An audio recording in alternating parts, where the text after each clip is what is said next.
Abu Dhabi Kerala social centre സംഘടിപ്പിക്കുന്ന 13ാമത് ഭരത് മുരളി നാടകോത്സവത്തിൽ ശ്രദ്ധ നേടി രാഘവൻ ദൈ എന്ന നാടകം ദുബായ് അൽഖൂസ് തിയേറ്ററാണ് നാടകം അവതരിപ്പിച്ചത്.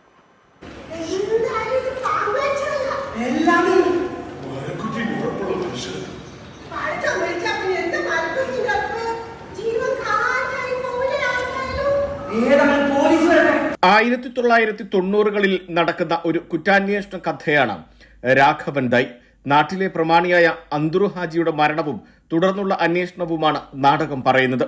അന്ത്രു ഹാജിയുടെ മരണത്തിന് 3 കാരണങ്ങളാണ് അന്വേഷണ ഉദ്യോഗസ്ഥൻ പ്രേക്ഷകർക്ക് മുന്നിൽ വെക്കുന്നത്. അതിൽ ഏതെങ്കിലും ഒന്ന് പ്രേക്ഷകർക്ക് തിരഞ്ഞെടുക്കാനുള്ള സാധ്യത അവശേഷിപ്പിച്ചാണ് നാടകം അവസാനിക്കുന്നത്.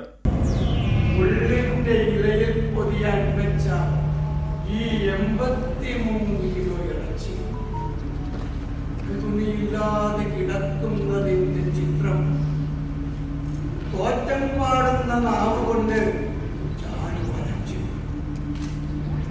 ബാബുലിന്റെ കണ്ടെത്തലും. അൽഖൂസ് തിയേറ്ററിനു വേണ്ടി എമിൽ മാധവിയാണ് രാഘവൻ ദൈ സംവിധാനം ചെയ്തിരിക്കുന്നത്. ഭരത് മുരളി നാടകോത്സവത്തിന്റെ 7ാം ദിനമാണ് രാഘവൻ ദൈ അരങ്ങിലെത്തിയത്. NTV Abu Dhabi.